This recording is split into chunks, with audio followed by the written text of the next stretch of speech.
Welcome to the Mobycon Academy Spotlight sessions, where we shine the light on the unseen heroes of the Dutch transportation system.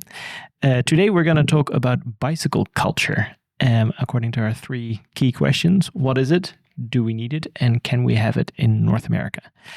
I'm joined today by Claire and Anna. Claire, our intern from North Carolina, and Anna, our sustainable mobility consultant from our Delft office, but also originally from the US. And I want to start with you. You mentioned that when you arrived in the Netherlands, you noticed something funny about bicycle culture, and it's different from North Carolina. Yeah, it's rather meta. There's no bicycle culture. It's just people bike. It is just a way of life, and they go and they have to go to the store, and it's a little bit farther than a walk, so they just bike. Yeah. And then they come back, and it's easy. Yeah. And it's nothing. It's just you know. It's just what you do. There's no political statement. There's not a look at me riding a bike. It's just another of your senses. Yeah. Sixth sense, really. Yeah. I guess that's for Dutch people. We're like, well, yeah, of course. But from an outside perspective, I can imagine that being weird. Anna, you moved to Amsterdam. When you moved there, that was a few years ago. But when you moved there, what struck you by our bicycle culture? Is that what you expected, or did you? Yeah, I think if you ask any average Dutch person if they're a cyclist, they'll say no. I just bike around because, as Claire said, like it's just the best way to get around. But in the U.S., it's like I never biked. I'm from Boston, and I never biked in Boston. I was always a little one of those interested but concerned people. So I really wanted to bike. I worked in bicycle obviously for a while, but I never biked because I was always really nervous on the streets there. But once I moved to Amsterdam, it took me some time. You know, biking in Amsterdam is a little stressful. It is a little stressful. But now I love it. And now I bike every day. If the walk is longer than 5 minutes, I will bike. Like, absolutely. And like no matter the weather, no matter the length or destination, like I will definitely bike. And I would also not say I'm a cyclist. I'm just somebody who bikes when it's convenient, and it's always convenient here and easy and comfortable and safe. Yeah. And it sounds like a lot of that is the safe bit, right? Because you worked in bicycle advocacy in Boston without actually daring to ride. The only reason I started biking here was because there was the infrastructure that existed because I like felt safe. And like to the cycling culture part, like it, you know, when I first moved here, it was during COVID, there weren't that many people around. So that was a nice introduction to cycling. But then I would always bike with my friends, and they would show me how to get around. And like, I was much more comfortable in like that group setting. And then, you know, with more time, then I started becoming more comfortable cycling around. And now I love it. Yeah. And the bicycle culture is saying the Netherlands doesn't have a bicycle culture is quite a controversial statement, I think. But I tend to agree. I think you guys are right. But do we need this, or do we need this in North America? Like, why would this be so good to have? I think yes, but it is something so hard to like. It's like the Dutch people are born with this sixth sense, and the North American people, they haven't discovered this sense yet, but they just need to, I don't know, be bit by a spider and their spidey senses will tingle. I don't know. But I think the spider in question could be, you know, better bike lanes, better infrastructure, making people feel a little bit more safe. Because that part of that, like, I don't know, like access and like easiness of it comes from feeling comfortable enough to like instead of going for a walk, you can go for a bike ride to like that store, and you feel like it's less. You don't have to like use as much brain power almost.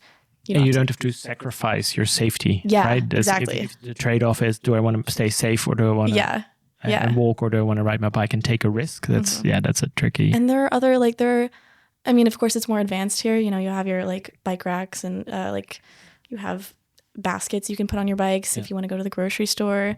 You don't have to stuff all your groceries in your backpack, and that's all you can fit in there. But I think like it makes it so much easier to just like there's like the culture is just like it's like the vibe. I don't know. We need some like of that culture, but it's not necessarily like it's hard to come by, I guess. But I don't know. But I think you have to have that hard infrastructure first, and then the culture will come second. The culture will come, yeah. Yeah. Because that hard infrastructure kind of unlocks Absolutely. that tranche of people that look like you and are not cyclists per se, right? You see somebody on a bike and you're like, oh, I could do that. That looks easy. Well, I agree. I think currently if you see people, actual cyclists in North America, they have $5,000 worth of gear. They have a helmet. They have Lycra. They have you have to be fancy bikes. Pretty hardcore to be biking in the US or other parts of the world. Like if you, I mean, some places are better than others and they're getting better, but like if you're going to bike, like you have to, it does kind of become part of your... In the subculture. Yeah, exactly. Yeah. You're in or you're out. Yeah. But here, I don't really feel like I'm part of a subculture because I bike to the grocery store or I bike to a festival or do whatever. Like it's just the best and easiest way to get around. So that's what I do. That's nice. Yeah. And then the last question. So yes, we've established it is not a subculture anymore. It is culture. Full stop. It is just the way people do things. It would be great to unlock that next tranche of interested but concerned riders, like in Boston. Just good for sustainability and safety and all that stuff.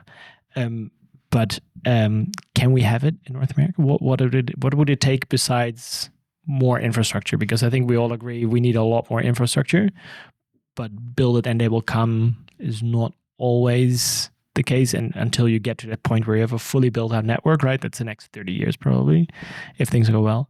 What do we do in the meantime to get parts of this in? And what are the important parts that we need to get? That's a tricky question. It's a big question. Wow. You could probably write a PhD thesis. Yeah, that's a good question. I mean, I think there are lots of different things that can be done. You know, I think that like writing a numbers thing works really well. Like they have all these like bike buses for kids going to school.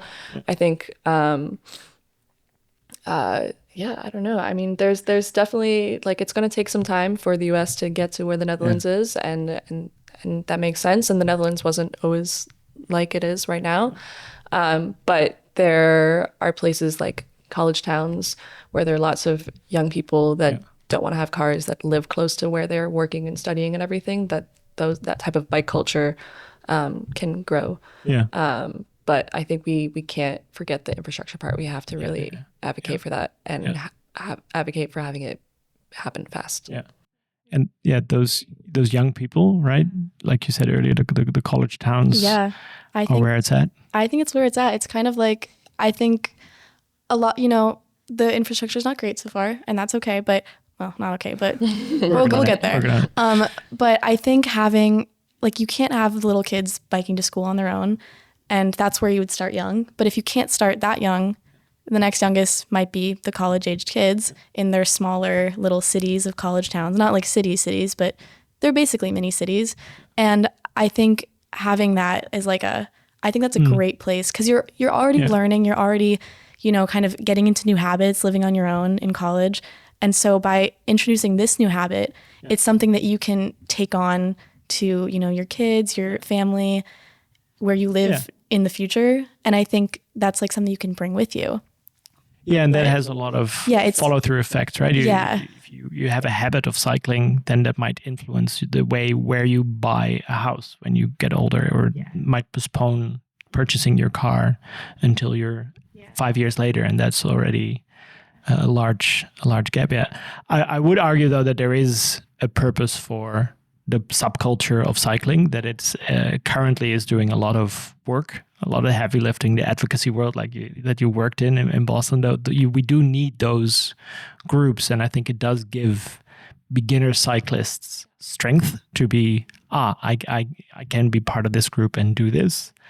But yes, eventually you do want to depoliticize it, right, and say this is not a statement. This is just not like driving is not a statement. Well, you're arguable, but driving is not considered a statement. If you drive in the US to the shop, that's just what you do, and cycling should be but it's just what you do because it's the easiest thing to do. Like when I go visit my family in the suburbs of Boston, I drive to the shop because that's the only thing I can do. What the city is built for. What the city is built for, and like it is within a distance of biking, but it's on a scary road and there's lots of big intersections and all these things. So and drivers aren't familiar with the bikes. Well, driving in Boston is but getting more drivers to ride a bike is obviously. But I think like in help. Claire's previous episode when she was talking about the bike share and like the whether it's bike share or membership, like having that soft introduction to biking, testing it out, seeing if they like it. Bike share is growing exponentially in the US and North America, and like I think we should make sure that we keep those programs. Get people low barrier to entry. Exactly. No investment needed. Yeah, exactly. Just get them in, and then they'll become part of the subculture. The subculture grows and becomes. And then here we are. Normalized. In the Netherlands. Right, there you go. Give it another couple of decades if we work hard. All right. Super interesting insights. Thank you both very much. And thank you for watching the Mobycon Academy Spotlight sessions. And we'll see you next time.